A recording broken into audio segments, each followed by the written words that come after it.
Good evening, Tigard. When I concluded my last Fireside chat on March 5th, I never could have envisioned what's played out over the last month. And for anyone who has school-age children, I think you would agree with me for sure, and probably everyone. Our daily routines, going to work, spending time on our hobbies, connecting with family and friends, and so many other daily activities have been flipped upside down. For many of us, our new routines involve virtual meetings, conference calls, ordering food or groceries for delivery, and seeing family and friends online instead of in person. If your experience is similar to mine, this new routine also requires thinking a little less about ourselves and more about the greater good of the community. I urge you to continue to stay home and save lives, and think about how you can help members of our community that have lost their jobs, are struggling to feed their family, or are taking care of a loved one that is sick. We will continue to share opportunities to serve the greater good at the city's coronavirus preparedness page on the city's website. Before we get into the Q&A part of tonight's chat, I want to share what the city's doing to help our entire community during this very challenging time. First, I want to talk about Tigard Cares.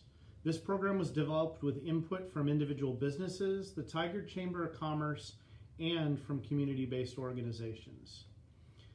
This is a business assistance program, and I want to say that our resources, while they're very limited, we wanted to find a way to stretch our dollars and maximize our impact.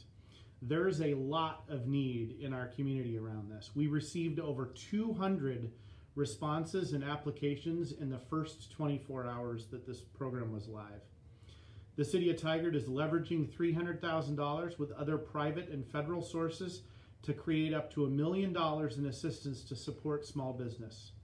This program is in partnership with two community development financial institutions, those are commonly known as CDFIs, that are focused on serving small businesses. The Tigard Cares program prioritizes the following things: directing city resources to businesses that may struggle the most with accessing federal dollars, bringing professional grant and loan-making expertise from the CDFIs into the process, introducing Tigard businesses to an array of networks, services, tools, and potentially capital from the CDFIs, and using a fast and smart delivery system. Tigard Cares offers multiple options for businesses, including small grants of between $1,500 and $2,000, low-interest loans of between $3,000 and $9,000, and then other low-interest loans between $10,000 and $50,000. The program can provide assistance for fixed expenses such as rent, insurance, and other fixed operating expenses, employee retention, including payroll, and inventory preparedness for when business restarts. Also want to talk about Shop Tigard.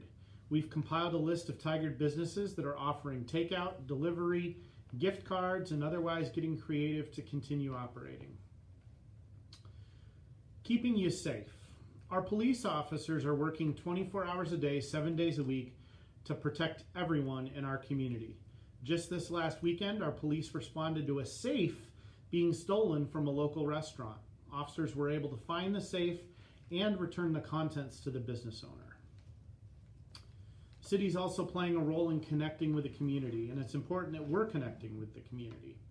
We may all be separated in physical distance right now, but we all must remain connected as a community in Tigard. For the entire City Council and City staff, that means we need to continue getting your input and questions. We want to hear from you. What questions do you have about the city's response to the coronavirus pandemic? What challenges are you facing? And how can the city help? And I've received many communications asking these very similar things or providing ideas and input, and all of that has been extremely helpful to me. Your voice is as important as ever, so let's hear what kinds of questions you have for tonight. The couple to get us started, is the council still meeting?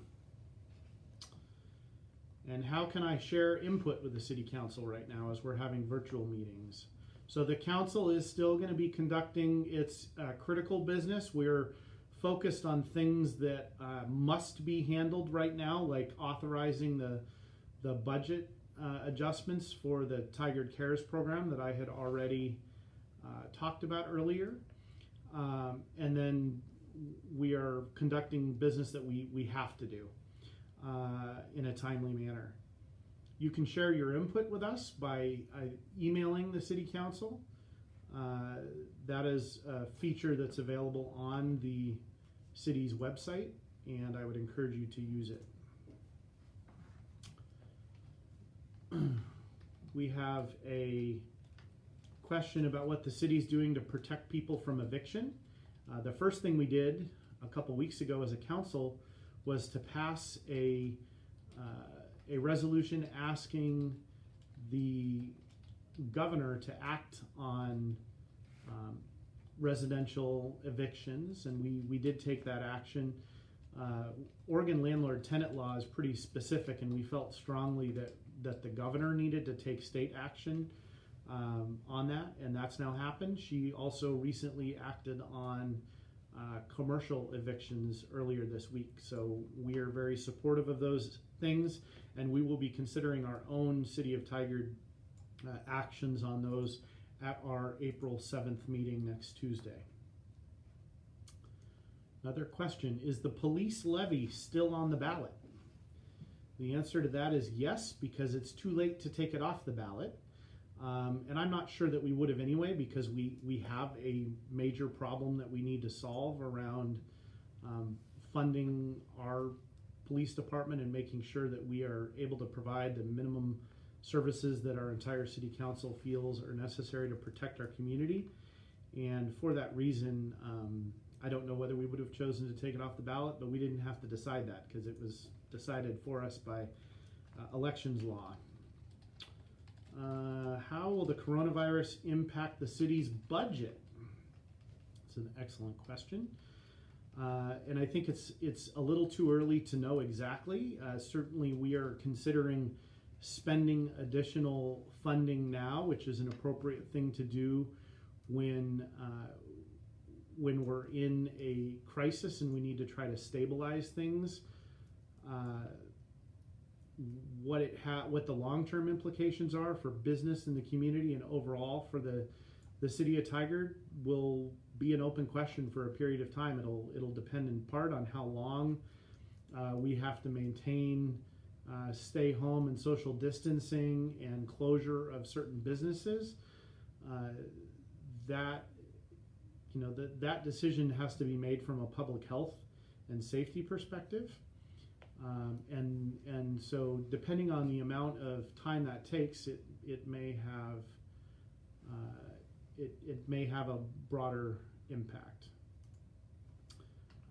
We had another question about what the city's doing for the business community. I think I covered that pretty robustly with the Tigard Cares conversation, but if the business community or anyone online wants to submit more specific questions, we would be happy to answer those. So I do have some questions we received by email today too, and I'll go through those. This came from Jackie. Jackie wanted to share something that the city of Lafayette is doing and asked if this might be a good idea for the Tigard to support the Tigard's restaurant economy.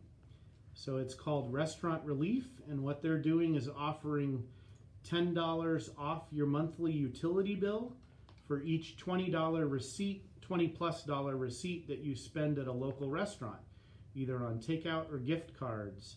They allow up to 3 credits a month for up to $30 off your utility bill, and I will ask our staff to give this consideration. This is very creative. I'd be curious to hear what people's thoughts are on this program. If you want to submit your feedback via Facebook or by emailing, that would be just fine. But very creative idea and something that I'll ask our staff to look at. Ken, what questions are coming in on, let's see. Does the city have enough PPE for police? The answer to that is at this time we do. We've gotten actually a generous donation from Rose City Distilling. They've actually been making hand sanitizer, so that's been helpful for the police department as well. And a question from James: how are you doing during this pandemic? I know being mayor is tough, but this must be hectic. James, being mayor is certainly hectic normally. It's more hectic now. I also work full-time in healthcare as a leader, so I'm clinically trained as a paramedic and spend my time running a couple of specialty care surgical departments in healthcare.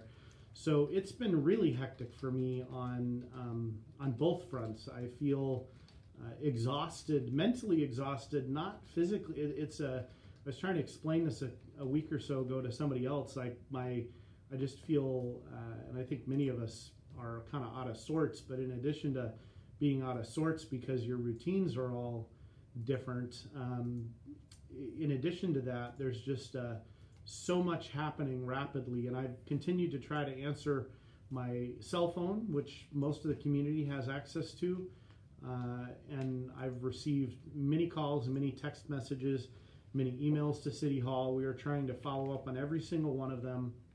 I actually asked the city manager to make some staffing changes to make sure that even though we're typically closed on Fridays, that we, or the city has been in the past few years, running 4 10-hour shifts, that I asked that we make sure that we were able to respond 5 days a week to questions from staff. And frankly, we've been doing a lot of work on the weekends too, but at a minimum, we made that change. I have some questions. Okay, Rachel would like to know when I'm going to answer her questions. I will do that now. That was the next email. That's perfect. Questions for tonight's chat. The first question is, do I support the actions and efforts of our president and the task force have taken to help stop the spread of the virus? Absolutely. Any and all actions that are being taken right now are critical. I think that we really, and the mayors in particular, have felt very responsible for our communities in a way that I don't know if folks may have seen this in the news. The mayors in the Portland area actually put a fair bit of pressure on the governor to issue a stay at home and stay safe order that was more directive after the first weekend of behavior that we didn't like what we were seeing, and we were concerned about our community's health. What I would say related to the actions at the federal level is that I absolutely support them. I think there are things that can only be solved by the federal government, and so we absolutely have to both support and be supported by the federal government and our federal leaders. And then the next question is, who above the state level are you in direct contact with regarding day-to-day information and updates? So I think the beginning information to probably share with us is just the most basic information about how major crisis response and management is done in government and in private industry, and frankly in police, fire, and emergency medical services, using what's called the incident command system. And this is a scalable model that's designed by the federal government, and frankly everybody that works in those industries has to take certain levels of the training. I think there's 8 different levels of the training, and I've been through many of them. None of them, I think, because I'm mayor, but I've taken the first couple levels as both a healthcare leader and as a paramedic. And what the incident command system does is it makes sure that at a large incident you have a unified command structure that has an incident commander and has all the different branches of responsibility reporting to the incident commander. And the reason I share all that is when we're talking about how we are sharing information and working through getting resources where they're needed and responding to this pandemic, it is done in the incident command structure. So our responsibilities as a city are to work with the county emergency management office and their emergency operations center, and then them working with the state and the state working with the federal government, and it's specifically designed that way. I am getting information from, particularly at the federal level, and working in two different ways. So one is that the U.S. Conference of Mayors, which I am a member of, is a group of over 300 mayors of the largest cities in the country, Tigard being one of them, and that group is doing a lot of work to advocate for cities' needs in this pandemic, and that looks like a lot of different things. The president of the U.S. Conference of Mayors, his name is Mayor Barnett from Rochester Hills, Michigan, and he is he's someone that President Trump would know directly. I know that because when I was at the White House about 2 months ago, he actually called Mayor Barnett by name as he was speaking. So Mayor Barnett is the president this year of the U.S. Conference of Mayors, and he is making sure that the mayor's needs are being heard at the federal level, and we've gotten involved in a number of things where some of the federal legislation wasn't going the way that we wanted, the third phase that's now been passed. There's concern specifically about whether cities under 500,000 in population would receive direct assistance, and because of that, and we didn't prevail. So I guess I should be clear about that. We didn't get our way, but it was not from a lack of trying really hard. And that's the other thing I would say about my interaction with the federal leaders. When I was trying to push for that on behalf of Tigard and Oregon, I was working with both of our senators and their offices about our needs and the needs of cities under 500,000. So that's the most direct contact and what we're working on as far as interaction directly with the federal government and federal leaders. What is Tigard? The next question from Rachel is, what is Tigard doing specifically to enforce no public or private gatherings? So the questions about enforcement, I would start by saying that our first goal is to educate and make sure that people know what the expectations are and why. We have, and I specifically directed the city manager and the police department to make sure that when the governor's order came out that was more directive, that we were prepared to make sure we do our part to enforce the new order. The other thing that we've done, and we've done a number of things with our own operations, so you'll see that there have been changes at the parks. It's very clear that it became very clear that people were not maintaining social distance in the parks, and the other thing is that there was just no way to adequately clean the park equipment. And if you have small kids, you know that they're germ factories, and my three certainly are, and I think I've shared this publicly before. I've never been sicker than the first 3 years my wife was teaching kindergarten, and that just meant that we had to make some changes there to keep people safe. Basketball is another sport that is very hard to play a basketball game and maintain social distance, and so we have taken action to make sure that our public basketball courts are not available to play basketball games on right now.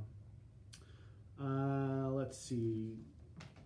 Rachel's next question. If we haven't reached our peak for the virus, what are some examples of additional, more severe directives that could be placed on us as residents in the near future? So we have certainly not peaked in Oregon, and I'm now going to be answering both with my mayor hat on and then also my knowledge of healthcare, microbiology, and just my life experience in healthcare for the last 25 years. And what I would say is that I don't think that if we follow the directions that we have now, which are pretty specific, we're not going to need to take more action in Oregon. And my hope is that if we do it well, we will end up with a manageable demand on our healthcare system. And right now, I think there's been some early indications that what we're doing is working. What we can't do is let our foot off the gas. We've got to maintain that as aggressively as we have, and hopefully we won't have to do more. Right now, I guess the other answer to this question is I'm not sure there's more severe. I mean, we've already told people they can't do a lot of things. I think the only additional or more severe thing we could do would be to just say you literally can't leave your house. But I think that would be problematic, and if we're already seeing positive results from what we're doing, I think we would stay with that for now. Let's see. Question 5, has the city laid off or cut back, downsized any staff? And if yes, are they still being paid their salary? So this is actually a question that's pretty specific, Rachel. I don't believe that most staff are actually working harder than they normally do, and I think some have been redeployed to serve in other functions that are needed. But I will make sure that we get you a direct answer to that, because that's a very specific question. So we have staff here that will make sure that email or that answer gets sent back in email to you. Make sure I'm not misspeaking on that. And then you also asked if my wife holds a position with the city, paid or voluntary. My wife does not hold a position with the city, paid or voluntary. You notice that she's active on the city's Facebook page. This is evidenced by her responding to questions and comments. She is a citizen of Tigard, and so just like all citizens and Facebook users, she can certainly comment as she wants on things. She does not represent the city. That was another part of your question. Natural perception is that she represents and mirrors my views and values. That's interesting, certainly in some areas, but politically, definitely, we have pretty significant differences. We've had some major matrimonial fights on long car rides, 3-4 hour discussions about politics, and we just don't agree on quite a bit of things, including I guess I should be clear, since this question also asks about my views a bit on national politics. And I think it's important for people in the Tigard community, if this question's being asked, to know that I'm not part of a political party, and I never have been. I registered to vote when I first turned 18 and specifically chose not to affiliate with a party, and I still don't, and I'm really glad that I haven't, because my personal perspective on this is that certainly neither of our two major parties does a great job of governing, and I think that frankly the two-party system is very problematic. I also don't view politics on the federal level in a sort of a linear or a graduated continuum that goes from one side to another on a line. I think things are much more complicated than that, and that's actually what my wife and I typically fight about, is whether there really is that continuum or whether it's more of a four-dimensional matrix, which is my argument and perspective. So there's also a question or a comment about my wife's personal Facebook page and that she supports a certain candidate for president. My wife's personal Facebook page is just that. It's her personal Facebook page. And so that doesn't have really anything to do with city business. And I do represent all of the city of Tigard without bias. I absolutely strongly believe that. And I would even say and go as far as saying that our president is our president and our governor is our governor. And those are the folks that are elected to lead us. And I think that that's important to both recognize and respect. You may not always agree, but it's important to both respect the positions and also to work within the system. So, people might my views on money in politics, particularly at the federal level, are, I think there's way too much money in politics. Someone might say, well, you raised money for your mayoral campaign, and while that's true, what I would say is that you have to work within the system that you have to get things done. So that's the system we have now. That doesn't mean I think it's a great one. All right, we've got some more community questions here. What are 3 things you would have all Tigard residents do or not do during this crisis? So the first thing I would have all residents do is to follow the governor's order specifically. And I mean really specifically. Like, go read the order. Do what it says. If you do what it says, we will continue to flatten the curve and have many fewer infections in Oregon. So that probably covers more than a couple of things if you follow the governor's order, but that would be really my direction. Certainly covering your cough, staying home if you're sick, keep up to date with what the current recommendations are. So if things are changing daily in the healthcare space and are changing pretty rapidly in the public health arena as well. So also be keeping up to date on what the latest direction is. Connie, thank you for the shout out for doing the virtual chat. Let's see. Ashley asks, what is being done about essential stores being open but not abiding by social distancing? Oh, good question.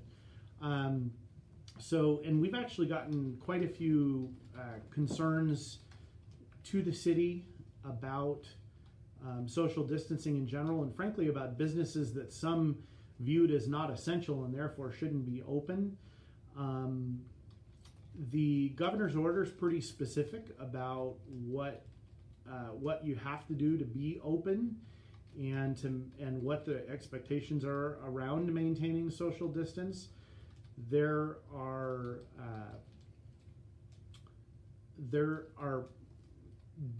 a number of ways that you can report concerns that you have. Again, education is our first go-to with social distancing. So if you're at a business and you see that, I'd encourage you to call it out and just say, I don't think you guys are following. I don't think you're following the social distancing directions. Some of the stores I've been at, I've seen actually at a number of them pretty impressive work trying to maintain social distancing. So that doesn't mean it's happening everywhere all the time, but it's certainly having a big impact. Let's see, community question. This is from John Chung. Due to shelter in space, we are spending more time on social media. My question, would Tigard be interested in doing business spotlights during these next 2 to 3 months to help give some free advertisement or a shout out to local businesses? So that's a question we can take down tonight. And John, why don't you provide us with your email address so the staff can get an answer back to you about that? Another question from the community. Eleanor, what's the best way to know what Tigard businesses and services are open and available? So we are maintaining a a list on the city's coronavirus website that has information like that about, particularly about restaurants, and that would be the place I would go to for that now. Cheryl, given that there could be an increase in crime in our community due to unemployment and other factors, what are we doing to keep community safe? Okay.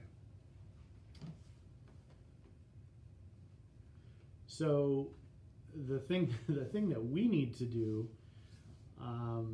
as a community, to be honest, is to address our police staffing. I know it's a terrible time to be asking the public to increase spending on anything, but our city's resources in our general fund are very limited, and I think if you've been watching any of the city communications over the last 6 months or happen to watch my State of the City address, you probably have more detail on this than you would want to know. So I'd encourage you to take a look at that. But frankly, that's for the long term. That's the most important thing we need to do. And then we also right now need to make sure that we keep officers on the road and are responding to calls. We've had a lot of very serious calls in the last few weeks, and to be honest, things that are kind of hard to hear and unfortunate. Domestic violence calls are up a lot, and those are very resource intensive for our police staff, and also very dangerous.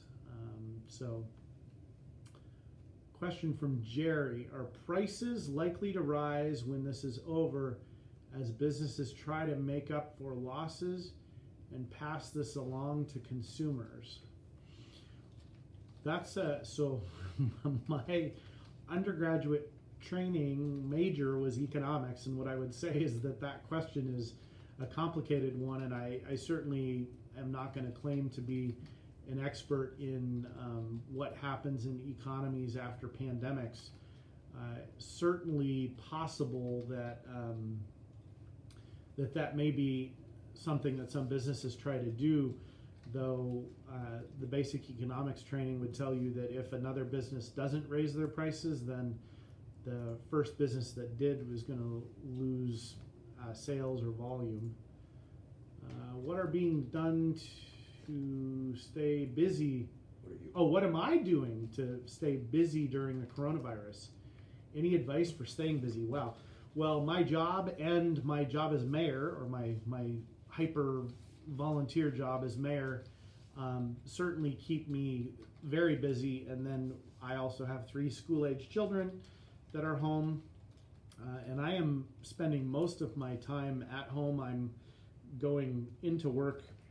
Actually, I had to clean out, or move, not clean out, that's probably the wrong word. I had to move much of the items in my office because we are, at my place of employment, we are converting my whole office area into hospital rooms. So we were told to move our personal items, and so I'm going in for things like that and other essential functions, but for the most part I'm telecommuting right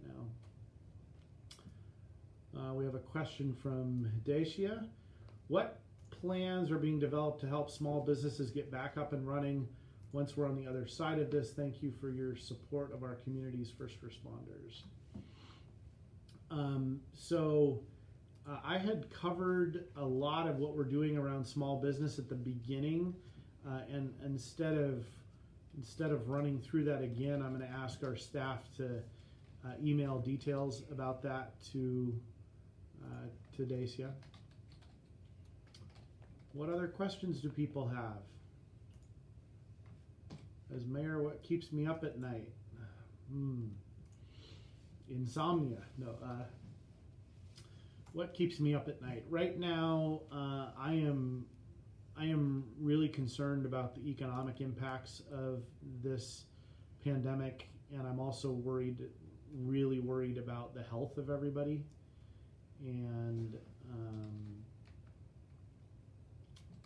and those are probably what are keeping me up at night right now. I think I saw a question about what am I reading right now. A lot of emails, I haven't had a lot of time for anything much personal lately, other than interacting with my family, playing games and other activities when I'm not doing either my regular job or my mayor job. What other questions? What other facilities are currently being planned to be used as temporary hospital areas? So I know that the state was setting up a hospital. The projections that I'm seeing indicate that we have adequate bed capacity if we keep maintaining our social distancing and everybody stays at home to stay safe. So I know what my healthcare organization is doing, and I think other hospital systems are doing similar things to plan, and we do expect some sort of surge of patients that would probably start in earnest in the next 2 weeks, but I don't think the demand that I'm seeing for Oregon, because of how early we got on social distancing, is going to require like the Rose Garden, I'm sorry, that's the wrong name now, the Moda Center to be turned into a hospital or anything like that. The activities you're seeing in other communities that were hit earlier on, we have the benefit of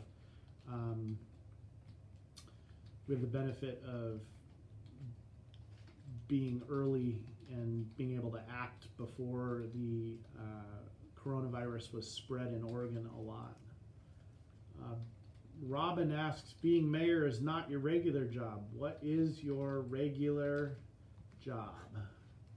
So my current full-time work is at Kaiser Permanente, where I am the practice director for two different surgical departments, the general surgery department and the plastic surgery departments region-wide.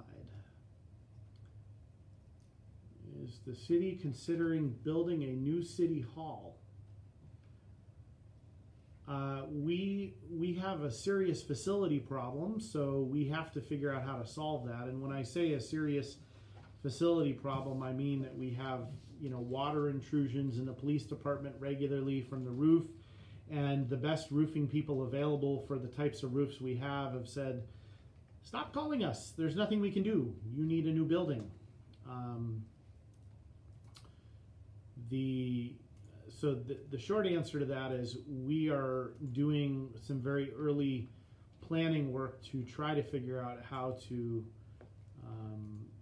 address our long-term facility needs. Let's see, what's the status of the Southwest Corridor? I actually had a virtual briefing today on that, and we do meet pretty regularly. That planning work is continuing. There's nothing really changing about the project. I think on the Tigard front, what the Tigard City Council continues to push and pressure on is to make sure that the station locations are built in a way that enhances our desires for our community and don't detract from it. And that's probably the thing I've been pushing on the most in the last few months in the Southwest Corridor. But we would expect that the federal environmental impact statement is completed in the next 6 to 8 months, and that is probably the best I can do in an update on the Southwest Corridor. How's the call center going for coronavirus?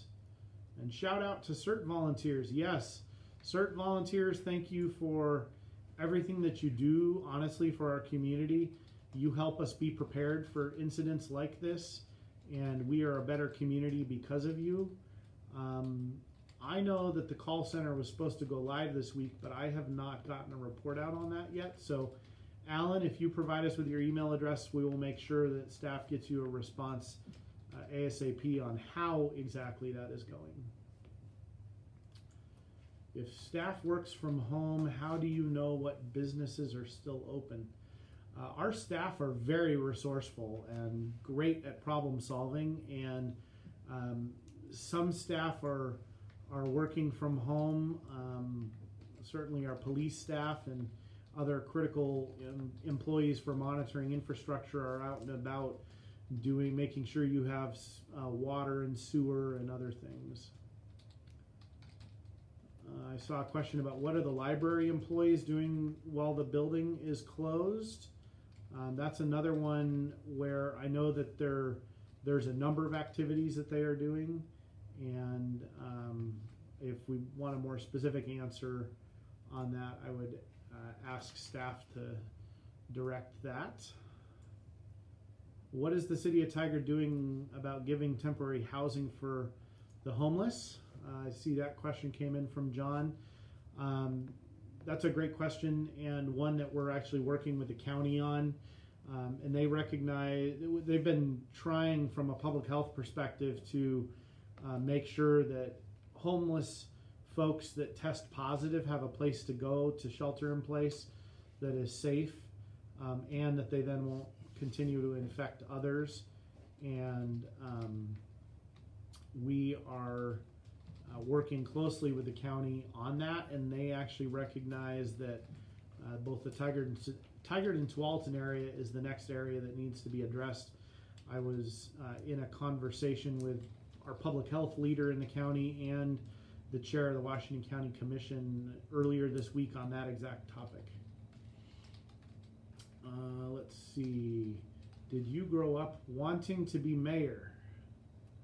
What advice do I have for kids who want to be mayor? I definitely did not grow up wanting to be a mayor. I kind of,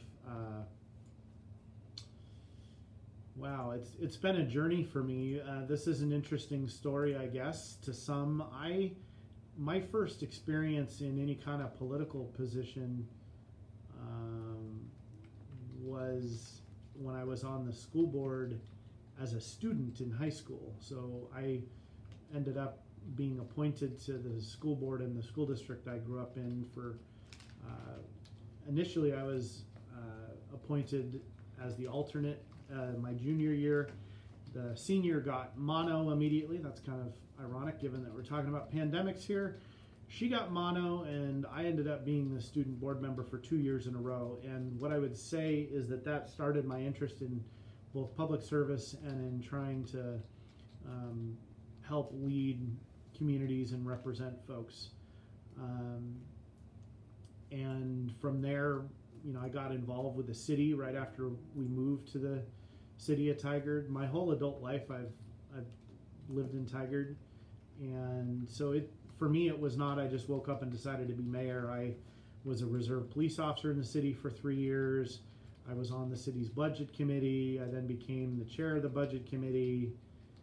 I did that for a few years. Then I ran for city council in 2012, and then in the last couple of years became mayor. So that was all a progression and not a woke up and decided to be mayor.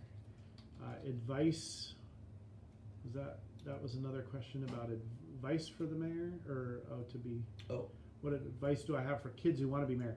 Get involved, do well in school, be a good listener.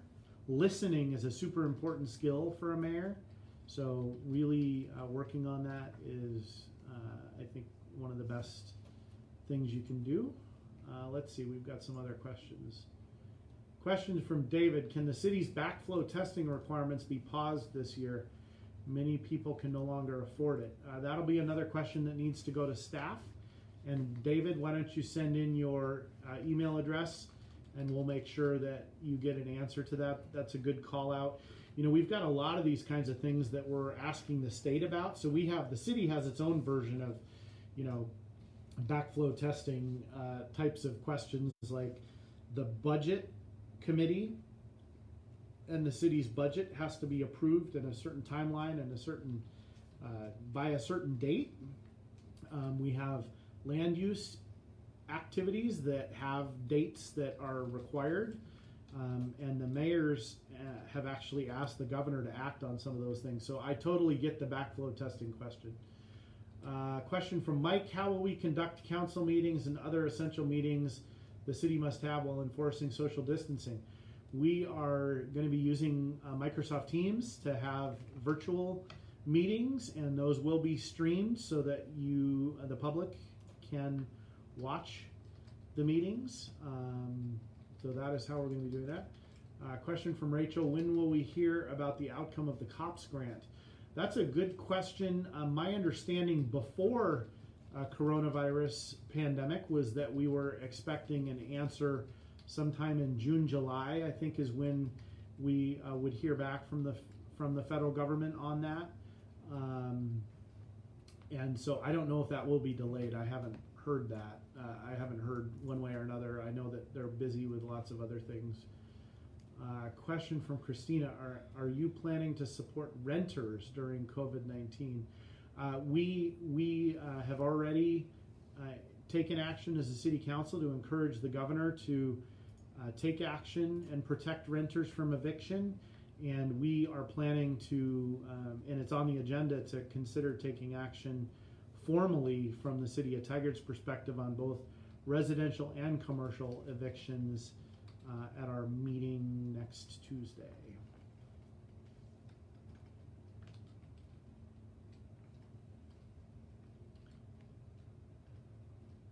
Do we have any other questions? Have staff been tested for COVID-19? I don't know the answer to that. I don't know if we've had anyone that's had symptoms, or certainly the first responders. Well, they're not. I'm thinking through all the different criteria. I think that there's still only really testing being offered for people that have symptoms, and then groups that are in higher risk areas. I don't know the answer to whether staff have been tested, and I don't know that we would know, because that's protected health information.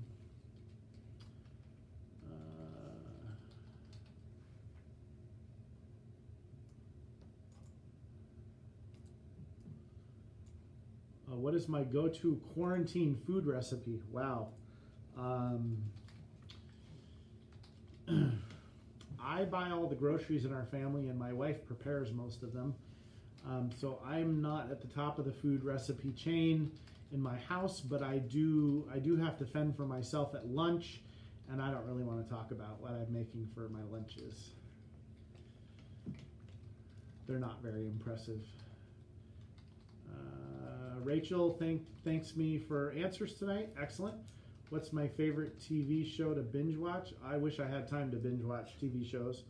I would say that, so binge watching is not an activity I have time for, but some of my favorite shows are Madam Secretary, probably would be one of my favorites that comes to mind. I had spent a lot of time a couple years ago watching The Voice, but I don't have, that takes way too much time. Time I don't have for TV, at least. Why hasn't the council been meeting regularly during a crisis? We actually have met. We met the first week after, and then we had already been scheduled to not have a meeting this week because it's a fifth Tuesday, and we had a public event scheduled at Summerfield that we unfortunately had to cancel in person, and we're working on rescheduling. John thanks me for my service. Thank you.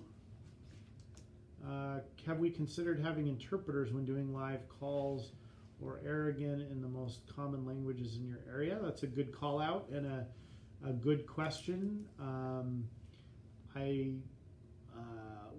I think we can make sure actually that this, I'm going to direct staff based on that feedback to try to get this translated into our most common languages so that people can watch it later with that. And then I think the point about, I don't know if that was specific about sign language interpretation. I kind of am tending to think so, in addition to the language. So that's certainly an upgrade we can consider for the future. Alan asks how we can support local businesses at this time. Should we be getting takeout or staying home?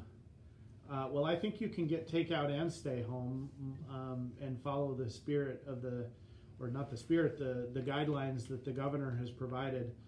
So, I would suggest that you follow the social distancing norms while you're getting takeout. Many businesses are being really accommodating about that, having significant distance between you.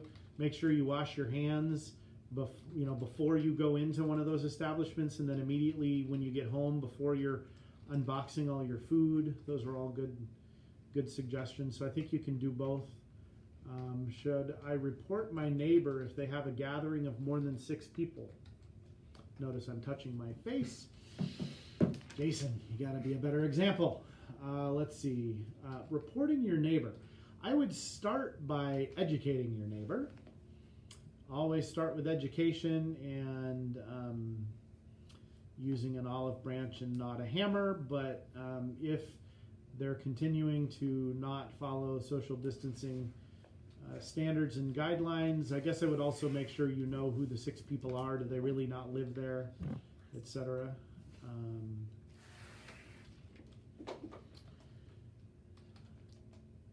Ralph, I see your question about recent serious crime in our part of Tigard. Since I know where you live and you live in my neighborhood, I think I have some sense of what you're talking about. We did talk a bit about just the uptick in certain types of crimes that are happening right now. And I also highlighted a crime that was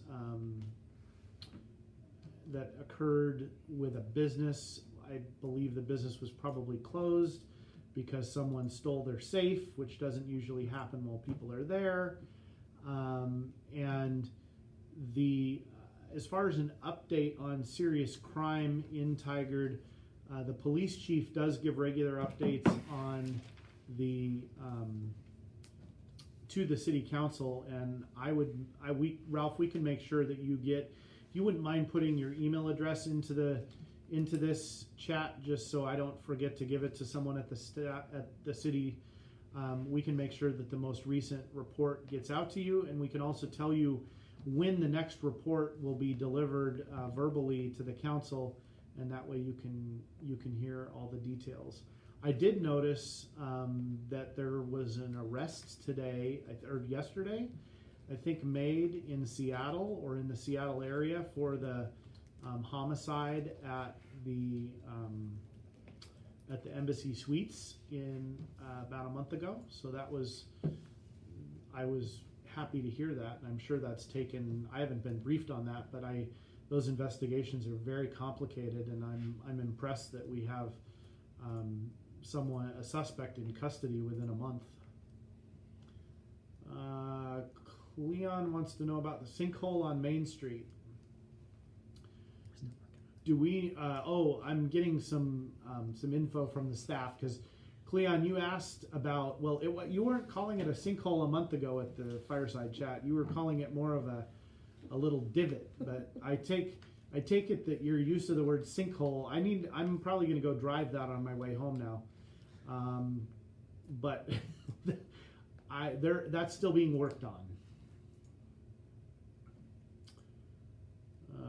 What is my favorite restaurant in Tigard? I can only have one? I'm not going to answer that question. There's too many good ones, and I'm not going to single one out. We have about 5 minutes left for your questions, and my understanding is, even though Fireside chats are usually 2 hours long, this one will be 60 minutes only, because that is the maximum length of Facebook Lives, I've been told. When will the library be open again? Next question. I don't think we know that. That's going to depend on social distancing and our ability to keep people safe while they're both working in and using the library. Have I jumped on my trampoline? Wow, people are paying attention to my personal Facebook feed apparently. Don't think that made it on my mayor feed. I have not been on the trampoline. I have been advised by my wife about its weight limits, and I don't meet the criteria. Not even close. Oh, and that question was from Brian Lube. Thanks, dude. I appreciate that question about the trampoline. You could come jump on it if you'd like, once social distancing is permissive of that. Let's see. Are the social service, we just had one from, oh, now they're rolling in. I can't keep up with the questions now. Let's see if I can get these back. Are the social service grants that have been submitted to the city still being considered? I believe the social service grants that group's already met, and I would expect that to come out with the budget. There's a thank you for being a caring mayor. The community appreciates me. Thank you. I appreciate that. I don't always hear those kinds of things, so that makes me feel good. Another one from David. If the Fed's greenlight an infrastructure stimulus plan like they did during the last recession, does Tigard have a list of shovel-ready projects ready to go for funding? We do. We have an entire capital improvement program that's mostly unfunded. So shovel-ready would be somewhat fewer, because to get projects shovel-ready, they have to be designed. But we do have some, and we actually have conversations about this with some regularity to make sure that whenever the next opportunity comes, we're ready to jump on them. Did I miss any others in there? It's in a loop. He's in a loop. Oh, yeah. Oh, best not to put email in the chat. It is available to everyone. That's a reasonable comment. I guess my email is available to all 50,000 people in the city, so that's a good point. Not everyone may want that. So if you would prefer to communicate your email address to me, Jason at tigard-or.gov, we can make sure we get back to you. Tom, thank you for pointing that out. Sorry about that. You can also direct message your email to the city's Facebook page. So those are all options for that. And I appreciate the feedback about email addresses.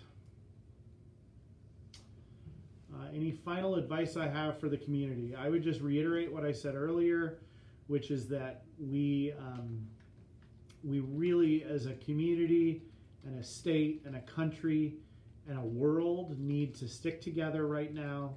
We need to follow the directions that have been provided from our public health professionals. They know what they're talking about. We can have a huge impact on how big or little the impact is, and I'll also say that that some pain now, both economic and social, will pay off in the long run. And I would just encourage everybody to continue following the direction that has been given. And my firm belief is that we will certainly come out as a stronger community. Our kids and everyone will be talking about this experience for decades to come. I would encourage parents to have their children journal, and hey, adults, why not journal a little bit yourself?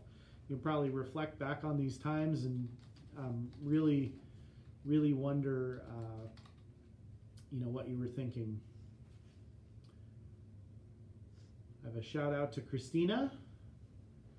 Thank you all for tuning in. We'll continue to host these events to hear from you, and really appreciate everyone's participation tonight. And I would guess that the May Fireside Chat is probably going to be done in a similar format. So thank you all, and have a great evening.